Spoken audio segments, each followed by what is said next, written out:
Une pensée, à un moment donné, si on veut pouvoir transmettre un message, elle doit être construite. La session d'éloquence, on s'est rendu compte qu'en fait, elle permettait aux étudiants de vaincre leur timidité, de pouvoir se transcender et de dépasser leurs limites. Premier tour, deuxième tour, troisième tour, quart de finale, demi-finale, finale. Et à chaque fois, on essaye d'aller garder ceux qui ont su se distinguer, ceux qui ont su prendre des risques, ceux qui nous ont fait partager, vibrer. Ils ont 3 passages avec des prises de parole de 2 à 5 minutes. On enchaîne très très vite parce qu'on n'a peu le temps d'aller chercher d'informations. On joue beaucoup sur ce côté-là. La réactivité, la possibilité d'être presque dans l'improvisation en fait. Donc on va faire un petit tirage au sort. Allez. Le deuxième jour, on est sur des espèces de mini plaidoiries pour ou contre. Donc chacun doit avoir une prise de position très forte pour nous convaincre que son opinion est la meilleure. Juste pour contrer votre exemple, on pourrait parler d'un faussaire, dire qu'un faussaire est un artiste. J'ai 2 clés de lecture. Évidemment, la capacité de relâchement, donc la communication non verbale, sa capacité à jouer avec ses mains, à jouer avec son regard, à jouer avec son corps aussi. Parce que c'est aussi comme ça qu'on va transmettre une information. Et puis l'autre clé de lecture qui est importante, ça va être le fond du discours. Cette qualité justement à essayer d'aller d'un point A à un point B. Mais j'ai besoin qu'il m'emmène quelque part. Merci beaucoup. Le troisième jour, on a des sujets, je dirais, beaucoup plus philosophiques. On attend l'émotion.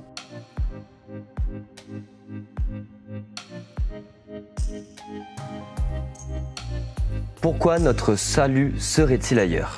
Où faudrait-il partir pour se sauver? C'est formidable parce qu'ils ont tout compris, ça y est, le déclic a été fait. Ils arrivent maintenant à mêler plein de choses, c'est-à-dire il y a de l'humain, c'est construit, ils défendent quelque chose et en plus de ça, ils nous glissent un petit peu d'humour. C'est le cocktail magique. Et là du coup, ça devient vraiment de l'éloquence. Et enfin, demi-finale et finale, on est sur des grandes plaidoiries avec des 15 minutes de prise de parole, on monte en puissance.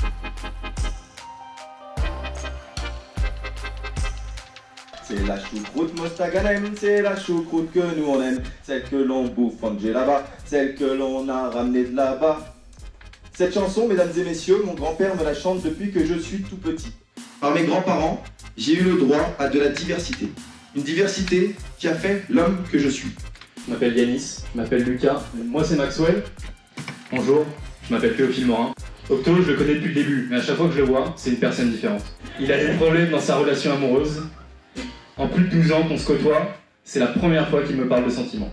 Son père est mort, il est venu vivre chez moi pendant 2 semaines et jamais il ne m'avait parlé de sentiments. Pour la première fois de ma vie, j'ai vu qu'il n'était pas insensible. C'est un génie caché derrière un bouffon, qui n'a aucune gêne, et c'est l'un de mes meilleurs amis. Le concours d'éloquence, c'est vraiment une des meilleures sessions AW pour plein de choses. Déjà au niveau collectif, on est tous ensemble, on se soutient tous. Et puis individuellement aussi, ça nous permet de progresser, de tenter des choses, de se mettre en danger, d'évoluer dans un environnement dans lequel on n'est pas à l'aise, devant du monde, de parler de sujets dont on n'a pas l'habitude de parler. C'était vraiment un beau concours. Sachez que tous les deux vous avez gagné dans mon cœur. J'ai le plaisir d'annoncer que le vainqueur s'appelle Octave. Félicitations.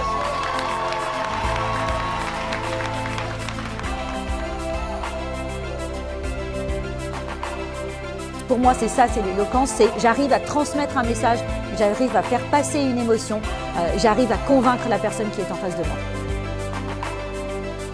Merci à tous, merci d'avoir suivi le concours d'éloquence et...